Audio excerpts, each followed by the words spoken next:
সৌমিতার কলমে আজকের গল্প খুশির দিন। নতুন বিয়ের পর স্বামীর সাথে বাসাতে চলে এলো কাকলি।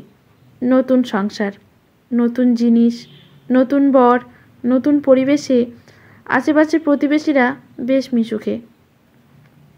তারাও নতুন বিবাহিত, কারো 6 মাস তো কারো 1 বছর বিবাহিত জীবন। একজনের এদের মধ্যে একটি সদ্যজাত বাচ্চা আছে। কাকলিকে পেয়ে তারা তাদের সংসার জীবনের অভিজ্ঞতার ঝুলি উপুর করে দিতে লাগলো। কাকলি যেন তাদের খেলার পুতুল। তাদের কাজ হলো কাকলিকে নিজেদের মতো করে গড়ে পিঠে নেওয়া। তার জন্য তাদের কাজ হলো অমুক রান্নায় অমুক ফোড়ন, তমুক রান্নাটা ওইভাবে বা মশলাটা ভালো করে কতটা কষাতে হবে তা হাতে ধরে শেখানো। আবার দুপুরবেলায় সবার বরের ডিউটি থাকলে খাওয়া দাওয়ার পর একদিন একজনের ঘরে জমাটি আড্ডার আসর বসানো। বেশিরভাগ দিন যার ছোট বাচ্চা ছিল তার বাড়িতেই আসরটা বসত। বরগুলো না থাকলেই সবাই নিজের নিজের মুখের আগল খুলে দিত, যেন সবাই কত জন্মের চেনা। তাদের নিজেদের বরের সাথে ভালোবাসাবাসির সময় কতটা আদর উবুর করে দিলে চরম সুখ হয়, সেসব গল্প করতে করতে তাদের কুলকুলিয়ে হেসে গড়িয়ে পড়া কাকলি খুব উপভোগ করত। তবে বন্ধুদের সাথে সেই সব কথা কাকলি লজ্জায় কোনো দিন স্বামীকে বলতে পারেনি। সংসার জীবনের প্রথমে সেই মানুষগুলো কাকলিকে যতটা ভালোবাসা স্নেহ দিয়েছিল, কাকলিও তাদের নিরাশ করেনি। কাকলি 2 হাতে জড়িয়ে নিয়েছিল তাদের ভগবানের উপহার মনে করে। কাকলির মা বলতো, আমাদের জীবন জুড়ে যেসব ভালো মানুষ আছে তারা আমাদের কাছে ভগবানের থেকে পাওয়া উপহার। সেসব কতদিন আগের কথা। কাকলির ছোট বয়সে বিয়ে হয়ে গিয়েছিল। সে সময় বন্ধুদের ছেড়ে আসতে বুকটা ফেটে গিয়েছিল। এখানে এসে এই নতুন মানুষগুলোকে পেয়ে তাদের অভাব এখন আর আগের মতো কষ্ট দেয় না। দিব্যি পিকনিক মতো করে জীবনটা কাটছে আমোদে কাকলির। কাকলির বর অরুণকে সবাই খুব ভালোবাসে। ওখানে নতুন বিয়ে হলে পাড়ায় পরিচিত মানুষ আর বন্ধুদের বাড়িতে জোড়ায় নিমন্ত্রণ থাকে পাত পেরে খাওয়া দাওয়ার। সে এক এলাহি আয়োজন।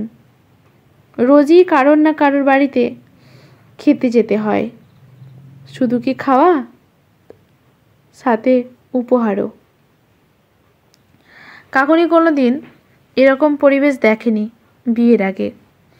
ওদের পাড়াতেও তো বিয়ে হতো, কই পাড়াতে এইভাবে আদর আপ্যায়ন করেছে কোনো বাড়িতে নতুন বউকে ভাবাও যায় না। আসলে কথাতেই আছে, জসমিন দেশে যদাচরণ। যেই কোম্পানিতে অরুণ চাকরি করত সেই কোম্পানিতে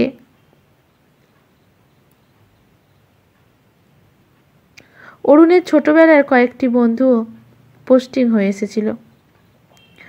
বন্ধুরা গান বাজনায় পারদর্শী, আর কাকলিও ভালো গান গায়।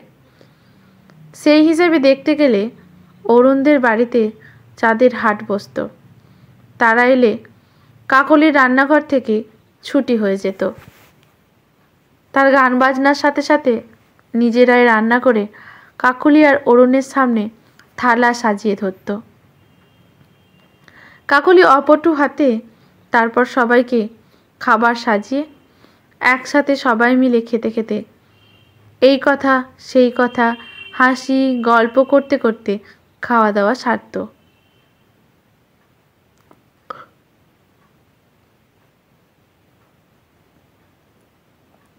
দিনে দিনে অরুণের বন্ধুরা কাকলির একদম নিজের দাদার মতো হয়ে গেল। সব মিলিয়ে বেশ সুখেই দিন কাটছিল কাকলির। অরুণের 2 ছোটবেলাকার বন্ধুর মধ্যে বিপিন একটু বেশি আসা যাওয়া করত। যেমন হামেশাই সন্ধ্যাকালীন আড্ডা দিতে সেদিন তেমন এসেছে। বৃষ্টির দিন, আকাশ কালো করে এসেছে, হালকা হালকা বৃষ্টি শুরু হয়েছে। বিপিনকে দেখে অরুণ বলল, তুই একটু বস, আমি চট করে কয়েকটি মুদির জিনিস নিয়ে আসি। কাকুলি তোকে চা করে দিচ্ছে, তুই চা খা, আমি এক্ষুনি চলে আসছি। বিপিন বলল, তুই আমাকে দে বরং ব্যাগটা, আমি চলে যাচ্ছি। বাঙালি বন্ধুকৃত্য করবে, তবে বন্ধুকে বাড়ির লোক ভাববে না। অরুণ দোকানে বেরিয়ে গেল। এদিকে বিপিন কাকলির হারমোনিয়াম নিয়ে একটার পর একটা কিশোর কুমারের হিন্দি বাংলা গান করে চলেছে। ভারী সুন্দর গলা, খুব গম গম করছে। এই জন্যই বোধহয় বিপিন বন্ধুমহলে এত জনপ্রিয়। কাকলি বিপিনের জন্য চা নিয়ে এলো। আর এমন সময় লাইট চলে গেল দুম করে। লাইট যাওয়াটা না বরাবর ঘটনা, ওখানে লাইট যায়ই না। খুব ভয় পেয়ে গেল কাকলি, যতই নিজের দাদার মতো ভাবুক বিপিনকে। আসলে আসলে তো উনি স্বামীর বন্ধু। আর কাকলি যথেষ্ট সুন্দরী, মাথায় প্রচুর চুল, ঢলঢল মুখের গড়ন। কাকলির গলা শুকিয়ে কাঠ হয়ে গেল। বিপিনের খুব হাতের কাছেই কাকলি দাঁড়িয়ে আছে। বাইরে সে সময় মুষলধারে বৃষ্টি শুরু হয়েছে। এমন সময় বিপিন একটা দেশলাই জ্বালিয়ে কাকলির মুখের দিকে তাকিয়ে বলল, চল বুনি, কোথায় রেখেছিস মোমবাতি? টর্চ দেখি, আয়, অন্ধকারে ভয় পাস না, আমি আছি। সেই মুহূর্তে এক নিমেষে কাকলির সব দ্বিধা, সব ভয়, সব আতঙ্ক উড়ে গেল। নিজের ভরসার মানুষকে দেখতে পেল, একদম নিজের বড় দাদাকে দেখতে পেল। অথচ কত কিছুই হতে পারত, কিন্তু কাকলি বা বিপিন কেউই চরিত্রহীন নয়। তারা সম্পর্কে ও বন্ধুত্বের মর্যাদা দিতে জানে।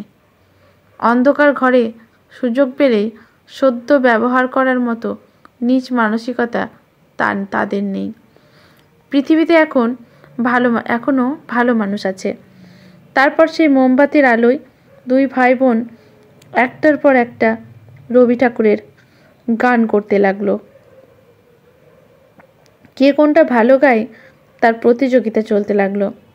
কিছু সময় পর বাইরে বৃষ্টি থামলো। অরুণ ফিরে এলে সেও তাদের গান বাজনার সাথে যোগ দিল। কি চমৎকার বিশ্বাসে ওপর নির্ভর করে বাঁচে অরুণ, কাকলি, বিপিন। তাদের একে অপরের প্রতি কি অগাধ সম্মান, বিশ্বাস।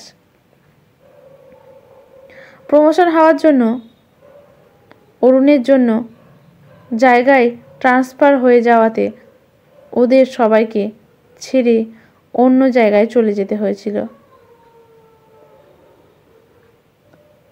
সবার সাথে যোগাযোগ ছিল নিয়মিত, সময় থেকে থাকে না। ধীরে ধীরে কাকলি এখন পোড় খাওয়া সংসারী। দেখতে দেখতে 22-23 বছর বিয়ে হয়ে গেল। ছেলে মেয়েগুলোকেও বড় হয়ে গেছে। আজকাল কাকলির শরীর ভালো যায় না। হৃদযন্ত্রে বড়সড় অসুখ দেখা দিয়েছে। কখন যে কি হয়, তাই ভালোই মেয়েটার বিয়েটা দিয়ে যেতে চাই।